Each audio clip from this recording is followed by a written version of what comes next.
Assalamualaikum warahmatullahi wabarakatuh. Perkenalkan, nama saya Aris Trisnandar dari Prodi Manajemen B1. Pada kesempatan kali ini, izinkan saya untuk memaparkan sedikit tentang mata kuliah pengantar ekonomi makro. Pada kesempatan kali ini, saya akan sedikit menjelaskan tentang resesi. Apakah saudara-saudara sudah tahu apa itu resesi?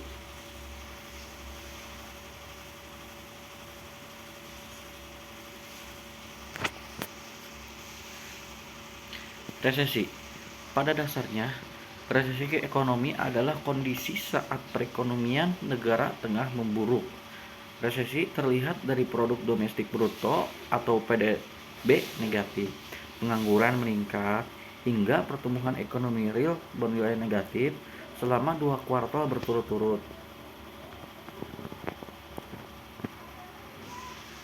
Resesi tidak hanya berdampak pada perekonomian negara, tetapi juga langsung menyerang kehidupan masyarakat. Menteri Keuangan Sri Mulyani Indrawati juga menyatakan bahwa di Asia tahun 2020 ini sulit untuk mendorong pertumbuhan konsumsi rumah tangga.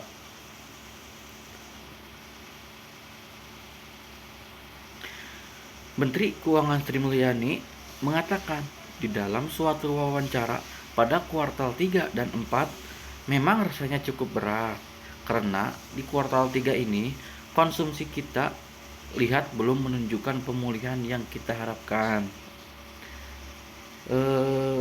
Selanjutnya ialah dampak resesi yang dapat dirasakan oleh masyarakat. Dampak resesi yang dirasakan masyarakat itu ada 3. Di antaranya 1. Menurunnya pendapatan masyarakat. 2. Meningkatnya angka pengangguran. Dan yang terakhir, harga barang yang naik karena inflasi.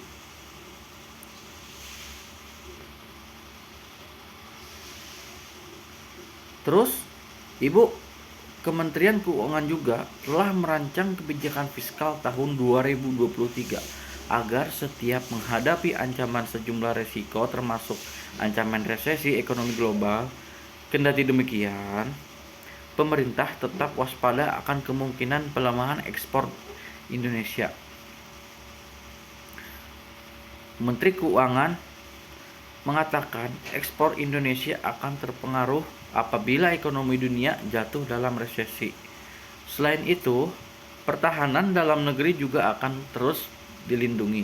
Misalnya saja, konsumsi masyarakat, tutur Sri Mulyani. Dalam seminar nasional dan konferensi tentang perencanaan pemulihan ekonomi dan penguatan pembangunan berkelanjutan. Kemudian, pemerintah juga akan terus mewaspadai geopolitik Rusia dan Ukraina yang tak berkesudahan, yang bisa menyebabkan gangguan suplai serta potensi modernisasi harga komoditas dan pengetatan moneter yang agresif.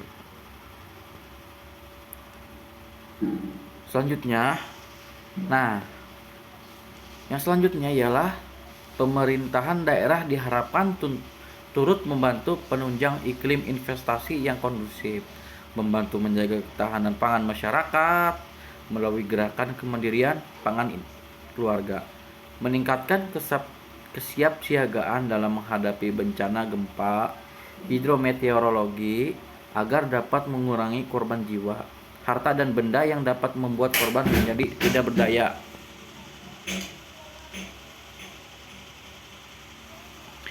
Meningkatkan kerjasama antar daerah terutama di sektor pertanian, industri, dan pariwisata yang masih berpotensial untuk dikembangkan dan banyak menyerap tenaga kerja. Kemudian, mempercepat penyerapan anggaran pendapatan dan belanja daerah atau APBD agar dapat memberikan angin segar untuk mendorong roda perekonomian masyarakat di daerah. Meminta kepada pengusaha agar menaikkan upah karyawannya guna meningkatkan daya beli masyarakat. Namun jangan sampai memberatkan sehingga harus melupakan pemutusan hubungan kerja atau PHK. Mengajak pengusaha untuk mengoptimalkan penyaluran dana korporatif social responsibility atau CSR bagi rumah tangga miskin. Selanjutnya, mendorong setiap individu untuk terus melakukan aktivitas yang produktif. Karena sekecil apapun yang dikerjakan, hasilnya pasti akan berpengaruh terhadap perekonomian dan memupuk budaya gotong royong, tolong menolong dan rasa kebersamaan di tengah lingkungan kita.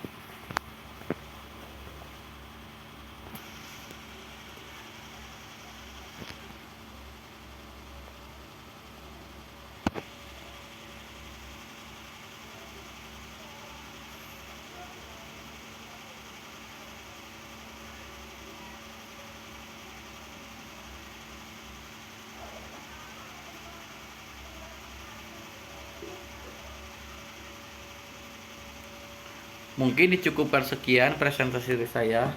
Kurang lebihnya mohon maaf. Billahi taufiq wal hidayah. Wassalamualaikum warahmatullahi wabarakatuh.